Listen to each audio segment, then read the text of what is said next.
আজকে ভেবেছিলাম এক ঢিলে দুই পাখি মারবো, কিন্তু ওই যে বলে না, ভাগ্যে না থাকলে যা হয় আর কি।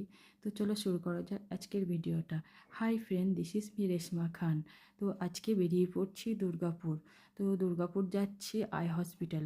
ওখানে ছেলের আর হাজব্যান্ডের চোখের চেক আপ হবে।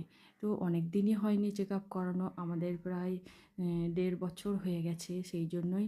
আর ছেলেরও চোখের অনেকটাই পাওয়ার বেড়ে যাবে, সেই জন্যই চলে যাচ্ছি চেক আপ করাতে। আর ওই যে তোমাদেরকে বললাম না, এক ডিলে দুই পাখি মারবো। তো আমরা রাত্রেই প্ল্যানিং করে নিয়েছিলাম যে ওখানে চোখ দেখাবো দুর্গাপুরে। আর ছেলে মেয়ের বায়না যে ওয়াটার পার্ক যাবে আর জংশন মল ঘুরবো, নিয়ে সেই রাত্রে বাড়ি আসবো। কিন্তু ওই যে ভাগ্যে না থাকলে যাই হয় আর কি। তো এই তো আমরা চলে যাচ্ছি। অনেকটাই রাস্তা সিউড়ি থেকে, অনেকটাই। তো কথা বলতে না বলতেই আমরা চলে এসেছি আই হসপিটাল। তো বড়মশাই গেছে ওইদিকে গাড়িটা পার্কিং করতে, আর আমরা চলে যাচ্ছি হেঁটে হেঁটে। আর গরম কি বলবো, এতটাই গরম ছিল, মানে এসি ছাড়া তো থাকাই যাচ্ছে না। তো সবাই মিলে এই তো ভেতরে ঢুকে পড়ছি। আর মেয়ে দেখো গরম রোদের জন্য দৌড়ে দৌড়ে যাচ্ছে। তো ফার্স্টে এসে আমি এখানে টিকিট কেটে নিচ্ছি, কারণ এখানে অ্যাপয়েন্টমেন্ট নিয়ে নিতে হয়। অ্যাপয়েন্টমেন্ট নেওয়ার পর এই যে ভিতরে ওয়েট করছি আমরা, যে ডাক্তারকে চেক আপ করাবো, সেই ডাক্তারের জন্য ওখানে জমা দিয়ে দিয়েছি আগে থেকেই।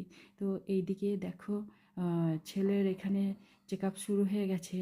তো ছেলের চেক আপ হয়ে যাওয়ার পর ওর রিপোর্ট মোটামুটি একটু পাওয়ার বেড়েছে, কিন্তু হাজব্যান্ডের রিপোর্ট শুনে মাথাটাই খারাপ হয়ে গেল আমার। আর মনটা এতটাই খারাপ হয়ে গেলো যে কি বলবো আর। আমি তো মন মেজাজ খারাপ করে চুপ করে বসেছিলাম। আর ছেলের কতগুলো রিপোর্ট ছিল সেইগুলো করাচ্ছিল। হাজব্যান্ডের তো বলে দিয়েছে একটু ছোট্ট একটা অপারেশন করতে হবে। তো ভয়ের কিছু কারণ নেই, একটা ছোট্ট সিম্পল একটা অপারেশন আছে হাজব্যান্ডের, সেটাও ডেট ঠিক করে নিয়েছি, পরের মাসের 25 তারিখে হবে। তো ওই জন্যই মনটা অনেকটাই খারাপ হয়ে গেল। তো আর কী আর করবো, ছেলে মেয়েদেরকে তো আর বলা যাবে না যে এটার জন্য মন খারাপ হয়ে গেছে, কিন্তু কী আর করবো, কিছু করার নেই।